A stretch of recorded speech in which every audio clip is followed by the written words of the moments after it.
সম্মানিত দর্শক শ্রোতা, পরম সৃষ্টিকর্তা যিনি অসীম দয়ালু, শুরু করছি তার নামে। আজকে একটা বিষয় নিয়ে আপনার সাথে শেয়ার করব। তার আগে একটু সতর্কতার সহিত আপনারা চলাফেরা করবেন। যেহেতু শৈত্যপ্রবাহ শুরু হয়েছে, শীত প্রচুর। আপনারা যারা পারেন, সম্ভব হলে সকালবেলা কাজে 2 ঘন্টা কম সময় দিয়ে দুপুরে 2 ঘন্টা বেশি সময় কাজ করবেন। একবেলা হাফ বেলা কাজ না করলে 2 দিন, তাতে আপনাদের তেমন কোনো ক্ষতি হবে না। কিন্তু যদি আপনি অসুস্থ হয়ে পড়ি, তাহলে কিন্তু আমাদের অসুস্থতা লাগবে, ঔষধ খাওয়া লাগবে, এরপর আমাদের সুস্থ হতে হবে। যাই হোক, সবাই সচেতনভাবে থাকবেন, স্বাস্থ্যের প্রতি খেয়াল রাখবেন। 1972 সালের সংবিধান কবর দিতে গিয়ে যেসব ঘটনা ঘটতেছে এবং আগামী 15 তারিখের মধ্যেই আরো ভয়ঙ্কর ঘটনা হতে পারে। যাই হোক, আপনারা শুনেছেন ইতিমধ্যে যে আওয়ামী লীগের যারা আওয়ামী লীগ করত, যারা টিকটক করত, যারা স্বাধীনতার পক্ষে কথা বলত, তাদের Facebook ID, TikTok ID, YouTube channel বন্ধ করেছেন। দুর্ভাগ্যবশত বলবেন না সৌভাগ্যবশত বলবেন, যে ভাবেই বলেন না কেন, সমন্বয়কারীদেরও সেরকম সাইবার হুমকি চলেছে এবং তারা খুব বিচলিত। তারা এখন আর তাদেরকে অনলাইনে পাওয়া যাচ্ছে না। তারা প্রকাশ্যে কতটুকু পাওয়া যাচ্ছে সেটাও আপনারা দেখতে পাচ্ছেন। আর একটা বিষয় হচ্ছে, আপনারা শুনেছেন হয়তোবা, বা আপনারা কিছুদিন পর শুনবেন হয়তোবা, আমার কথাগুলো যেগুলো বলি প্রত্যেকটা পুঙ্খানুপুঙ্খ রূপে ফলে হয়তোবা তখন আমার কথাটা আপনাদের কাছে ভালো লাগে না অগ্রিম শুনে।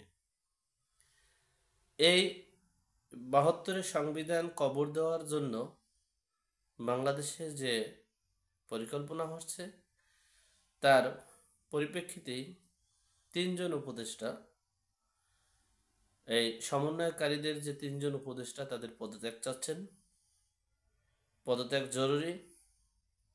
সাইবার থেকে সাংস্কৃতিক মন্ত্রণালয়ের মন্ত্রী সাহেব ফারুকী সাহেবেরও পদত্যাগ চাচ্ছে। এই মিলে 4জনের জোরালো পদত্যাগের জন্য বিভিন্ন মহল থেকে বিভিন্নভাবে, বিভিন্ন কৌশলে, সিস্টেমেটিকলি ভাবে আবেদন করতে যাচ্ছে। এই আমার মনে হচ্ছে কেমন জানি, যদি 15 তারিখ বা 20 তারিখের আগে যদি 72-এর সংবিধানকে কবর দিতে পারে, তাই তো ভালো। আর যদি না দিতে পারে, ঘোষণাপত্রও যদি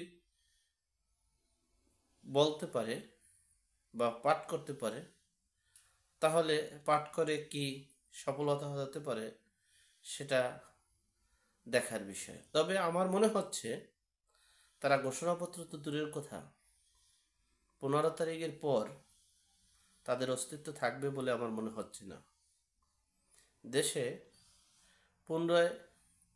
5ই আগস্ট হওয়ার সম্ভাবনা আছে এবং দেশে যে চক্রান্ত শুরু হচ্ছে সংস্কারের নামে, সেই চক্রান্ত কোন দিকে ধাবিত হচ্ছে একমাত্র আল্লাহ পাক রব্বুল আলামিন জানে। যদি একটা পক্ষ, বাংলাদেশে এখন সকল রাজনৈতিক দল, আওয়ামী লীগ এবং আওয়ামী লীগ সমর্থিত এই 28টা বা 30টা রাজনৈতিক দল বাদে বাকি রাজনৈতিক দলগুলোর মধ্যে 2টা পার্ট হয়েছে। একটা পার্ট হলো জামাত, শিবির, চরমনাই হেফাজত, ইসলামী দলগুলো, এগুলো। আর একটা পার্ট হয়েছে বিএনপি এবং বিএনপির সমর্থিত। তারা চাচ্ছে অবাধ, সুষ্ঠু একটা গ্রহণযোগ্য নির্বাচন দ্রুত। আর এই সমন্বয়কারীরা জামাত, শিবির, হেফাজত, তারা চাচ্ছে আগে সংস্কার, নিজেদেরকে প্রতিষ্ঠিত করা, নিজেদের প্রচার প্রসার করা, নিজেদের জনবল প্রত্যেকটা ডিপার্টমেন্টে প্রতিষ্ঠিত করা, নিজেদের জনবল সেট করা, এরপরে কিংস পার্টি তৈরি করা, কিংস পার্টির মাধ্যমে নির্বাচন করা, সেই নির্বাচনে কিংস পার্টি প্রধানমন্ত্রী হবে, বিরোধী দলে থাকবে জামাত শিবির হেফাজত। সেই রকম প্ল্যান পরিকল্পনা নিয়ে হাঁটছে।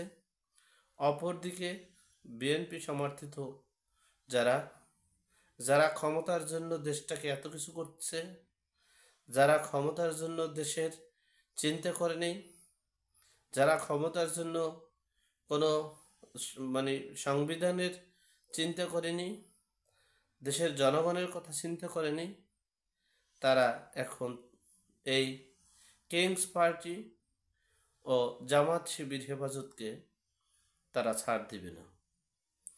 এখন সে বিষয় সেদিকে চলে যাচ্ছে। অপরদিকে সাইবার অ্যাক্ট বা মিডিয়া জগতের বা আপনার বহিরাগতভাবে সকল দিক থেকে এই 4 জন উপদেষ্টাকে দ্রুত পদত্যাগ চাচ্ছে 15 তারিখের আগে। অপরদিকে 20 তারিখের পর নতুনভাবে একটা আন্দোলন সংগ্রাম হওয়ার সম্ভাবনার দিকে ধাবিত হচ্ছে। সেই দিকটা আমাদের সচেতন থাকতে হবে। আর বিএনপি যদি এই জুন জুলাই অর্থাৎ আগামী 5 মাসের ভিতরে যদি নির্বাচনের পরিবেশ না করতে পারে, সবচেয়ে ক্ষতিগ্রস্ত হবে বিএনপি এবং বিএনপির অস্তিত্বই বাংলার মাটিতে আর থাকবে না। এখন তারা সিদ্ধান্ত নিবে যে তারা কি অস্তিত্ব রাখবে নাকি রাখবে না, তারা কি বাংলার মাটিতে তাদের অবস্থান জানাবে নাকি জানাবে না, এটা তাদের ব্যক্তিগত বিষয়। যাই হোক, আমরা ধ্বংসাত্মক চাই না, আমরা রাহাজানি চাই না, আমরা সাধারণ জনগণের প্রত্যাশা পূরণ করতে চাই। আমরা নির্যাতিত নিপীড়িত জনগণের পক্ষে থাকতে চাই। আমার প্রত্যাশা আপনারা যেখানে আছেন, যে গ্রামে আছেন, যে মহল্লায় আছেন, আপনারা সকলে যে যে দল করতে পারেন, এক একজন এক একটা দলের সমর্থন থাকতে পারেন, দল করতে পারেন, কিন্তু আপনারা আপনাদের গ্রামে প্রতিটা অঞ্চলে প্রত্যেক অপরাধীকে আপনারা বিচারের আওতায় আনবেন।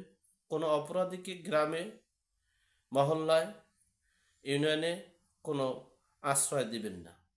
নিজে ভালো থাকবেন, অপরকে ভালো রাখার জন্য সচেতন থাকবেন।